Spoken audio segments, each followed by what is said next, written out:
Hello champions, welcome to Origin. आज का हमारा टॉपिक होने वाला है हमारा नेक्स्ट मेथड, जिसका नाम है थ्रेसिंग। के बारे में हम लोग आज पढ़ेंगे।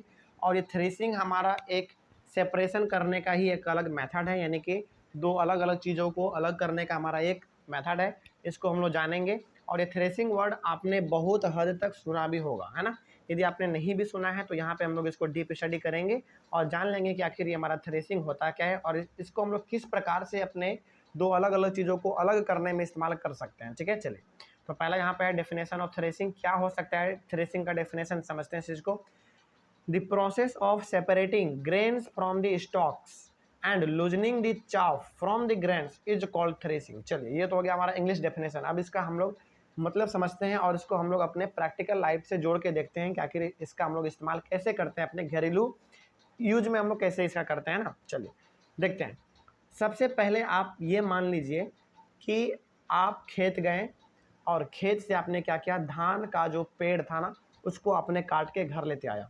यदि आप कभी गांव गए होंगे या फिर आप गांव में लोगों को ये चीज़ करते हुए भी ऑब्जर्व किए होंगे, जब धान पक जाता है ना तो किसान क्या करते हैं, खेत जाते हैं और धान के पेड़ को ही काट कर उसको घर लेकर आ जाते हैं। ठीक है, पहला ये हो गया हमारा।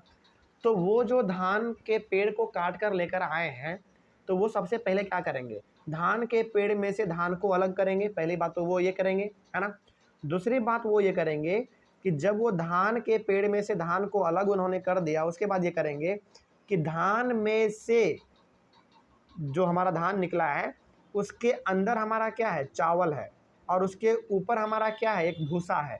मतलब समझिएगा इस चीज़ को ध्यान से। सबसे पहले क्या करते हैं किसान लोग, सबसे पहले ये करते हैं कि खेत में जाते हैं और धान के पूरे पेड़ को वो काट कर लेते आते हैं। तो सबसे पहला उनका काम ये होता है सेपरेशन का, कि धान के पेड़ में से धान के बीज को अलग करना, धान के बीज को अलग कर देना। अब अलग हो गया, धान का पेड़ अलग हो गया और धान अलग हो गया।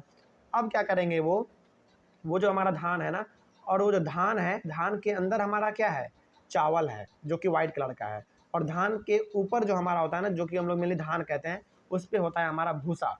भूसा को हम लोग यहाँ पे कह देते हैं चाफ। ठीक है, बात समझ में आ रहा है क्या कह रहे हैं। तो वही जो हमारा प्रोसेस कहलाता है ना, वो जो हमारा प्रोसेस है, पहले धान के पेड़, धान भी हो सकता है यहाँ पे हमारा, है ना। धान के जगह पे हमारा गेहूँ भी हो सकता है, गेहूँ के जगह पे हमारा यहाँ पे मक्का भी हो सकता है। तो ये सारा का सारा हमारा एग्जाम्पल यहाँ पे थ्रेसिंग का हो सकता है। तो सबसे पहले हम लोग थ्रेसिंग में क्या करते हैं, धान के, चलिए हम लोग यहाँ पे एग्जाम्पल ले लेते हैं धान का।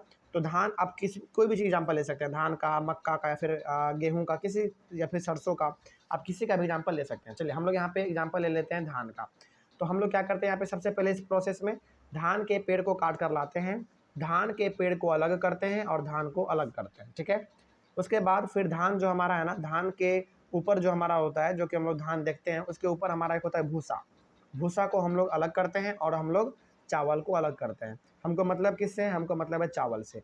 तो ये जो प्रोसेस हमारा है, पहले पेड़ और धान को अलग करना, फिर धान में से चावल और भूसा को अलग करना, यही हमारा प्रोसेस कहलाता है थ्रेसिंग। ठीक है, और यही प्रोसेस हमारा थ्रेसिंग में धान के साथ भी हो सकता है, मक्का के भी साथ हो सकता है, जिसको हम लोग मकई कहते हैं ना। उसके बाद फिर यही प्रोसेस हमारा सरसों में भी हो सकता है और यही प्रोसेस हमारा गेहूं में भी हो सकता है। ठीक है, आगे बढ़ते हैं फिर। लेकिन हम लोग ये करते कैसे हैं, देखते हैं। It involves separating the grains from the stocks bye beating the stocks on a hard surface. आपने कभी ना कभी गांव में ये चीज़ ऑब्जर्व करा होगा कि ये प्रोसेस जो हमारा मेनली होता है ना सेपरेशन का, इसको हम लोग क्या करते हैं, ज़मीन के नीचे कोई हम लोग एक हार्ड सरफेस वाला कोई चीज़ रख देते हैं, यानी कि ठोस वाला चीज़ कोई रख देते हैं, और उसके ऊपर हम लोग या तो धान को या तो गेहूँ को पीटा करते हैं, या तो सरसों को पीटा करते हैं ना।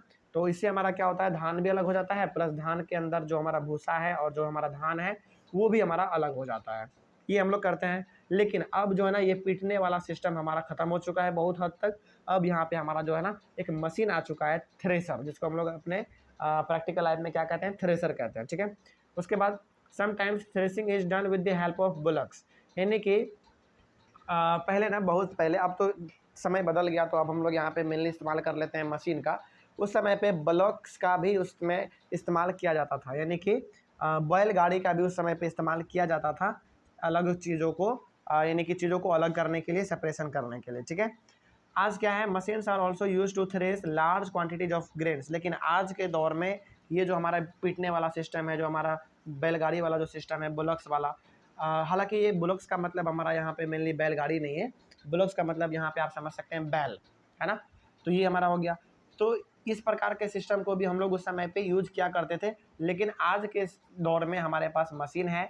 मशीन में हम लोग अपने अनाज को, यानी कि हम लोग मशीन में क्या करते हैं, अपने धान को डालते हैं, या फिर मशीन में हम लोग अपने गेहूं को या फिर सरसों को या फिर हम लोग अपने मक्का को डालते हैं, और पूरी तरीके से वो छिलके को अलग कर देता है और हमारे धान या फिर चावल या फिर गेहूं को या फिर मक्का को वो अलग कर देता है। तो हमारे पास टेक्नोलॉजी आज आ चुका है, तो हम लोग उतना विषय पुराने ज़माने के तरीके को नहीं अपनाते हैं, ठीक है ना। लेकिन आज भी आपको बहुत जगहों पर ये सिस्टम आपको मिल जाएगा, लेकिन बहुत कम मिलेगा। अब तो मशीन आ गया है तो हर कोई मशीन से करता है थ्रेसिंग हमारा, ठीक है। चलिए, ये भी आपको समझ में आ गया होगा। उसके बाद फिर हम लोग पढ़ेंगे विनोइंग के बारे में। विनोइंग और ही खास है।